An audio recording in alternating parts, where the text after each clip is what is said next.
Bem-vindo ao podcast Estrangeiros e Peregrinos. A mensagem de hoje será apresentada por Dennis Allen. Bem-vindo à continuação do nosso estudo textual do livro de Hebreus. Hoje estamos no capítulo 4, começando no versículo 11. Esforcemo-nos por entrar. No final do episódio, darei a resposta à pergunta 672. No texto que estamos vendo hoje, e já vamos ler do versículo 11 ao 13, estamos no final do desvio sobre o perigo de se desviar. Já comentamos sobre isso em vários outros vídeos, que a partir do capítulo 3, versículo 7, o autor deixa temporariamente o tema principal da superioridade de Jesus, para avisar sobre o perigo de abandonar o caminho e de não chegar ao descanso preparado para todos nós no céu. Então vamos ler o texto aqui e depois continuar com algumas perguntas para compreender melhor o conteúdo. Diz Hebreus capítulo 4, começando no versículo 11. Portanto, esforcemo-nos por entrar naquele descanso, a fim de que ninguém caia segundo aquele exemplo de desobediência.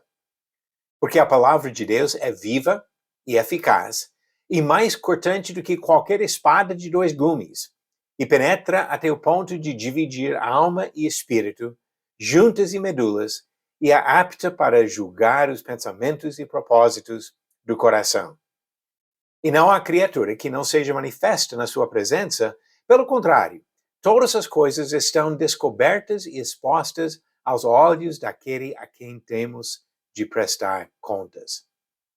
Agora vamos olhar para esses versículos com algumas perguntas que ajudam para compreender melhor o que o autor está dizendo. Primeiro, quando ele fala aqui de um descanso, qual descanso ainda resta para o povo de Deus? No versículo 11 ele fala de entrar naquele descanso. Mas qual descanso? Para responder essa pergunta, temos que olhar para o contexto. Quando voltamos para capítulo 4, do versículo 3 ao 9, percebemos que o descanso que ainda resta não é o sábado semanal que os israelitas comemoravam, não é a terra de Canaã, a terra prometida também para os israelitas. O descanso que resta é o mesmo descanso celestial no qual Jesus entrou.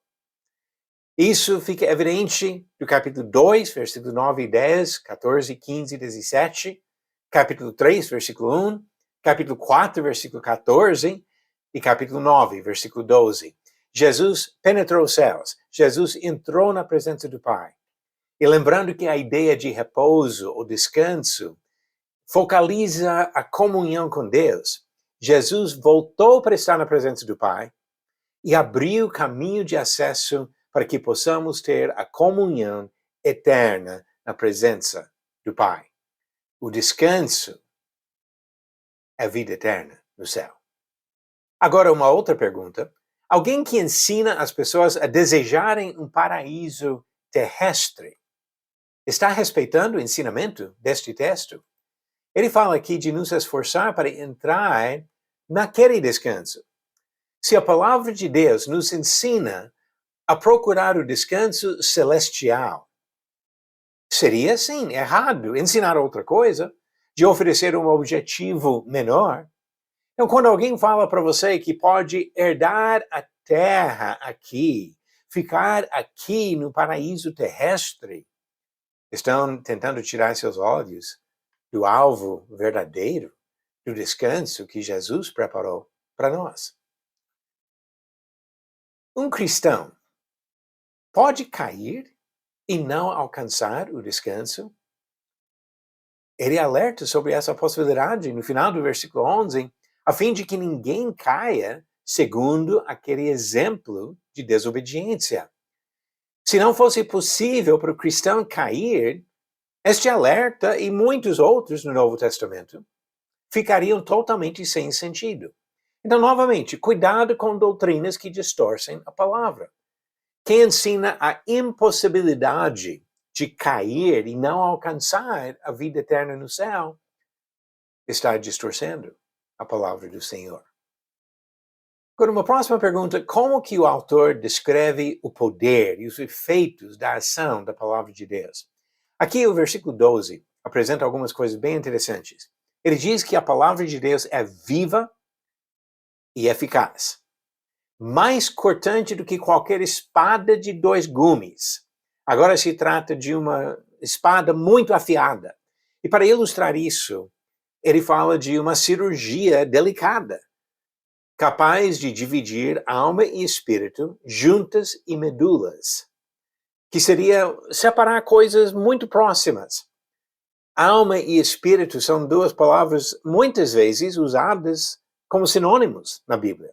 Mas às vezes tem uma pequena distinção entre alma e espírito, e a palavra de Deus é capaz de distinguir. Como também poderia separar juntas e medulas, coisas bem próximas nas nossas juntas. E ele diz que, mais importante ainda, essa palavra é apta para julgar os pensamentos e propósitos do coração. A palavra de Deus é capaz de discernir o que tem no nosso coração. Serve como espelho para enxergarmos o que realmente tem em nossos corações. O que ele afirma sobre o julgamento de Deus? Agora, versículo 13, ele diz: e não há criatura que não seja manifesta na sua presença. Pelo contrário, todas as coisas estão descobertas e expostas aos olhos daquele a quem temos de prestar contas. Deus enxerga tudo, até os pensamentos e propósitos do coração. Todas as criaturas, ninguém consegue se esconder de Deus. É por isso que é completamente em vão tentar fugir da presença de Deus ou esconder alguma coisa de Deus. Ele enxerga tudo, até o que tem nas partes mais profundas do coração. Salmo 33 ensina uma coisa parecida, onde o salmista diz: o Senhor olha dos céus e vê todos os filhos dos homens. Do lugar de sua morada, observa todos os moradores da terra. Ele, que forma o coração de todos eles, que contempla todas as suas obras. Deus enxerga tudo. Vamos encerrar com algumas observações e conclusões desse texto de Hebreus 4, do versículo 11 ao 13. Primeiro, o descanso que almejamos é celestial, não terrestre. Existe perigo real de cair e não chegar ao descanso, e Deus vê tudo e julga com justiça. Sabendo disso, devemos permitir que a palavra nos julgue e nos corrija para nos preparar para o julgamento e para estar eternamente na presença de Deus, naquele descanso. Vamos agora às perguntas bíblicas do dia. Pergunta 672. Qual foi o outro nome, o nome hebraico de Esther? Alternativas: A. Heloísa, B. Miriam, C. Hadassah ou D. Maria. A resposta certa, alternativa C. Hadassah. Como diz Esther capítulo 2, versículo 7, Mordecai havia criado Hadassah, que é Esther, filha de seu tio, que era órfã de pai e mãe. A jovem era bonita e formosa. Depois que o pai e a mãe dela morreram, Mordecai a adotou como filha. Esther, também conhecido como Hadassah. E a nova pergunta vem do Novo Testamento. Quem chamou Lucas de médico amado? Alternativas: A. Jesus, B. Pedro, C. Timóteo ou D. Paulo. Darei a resposta no final do próximo episódio.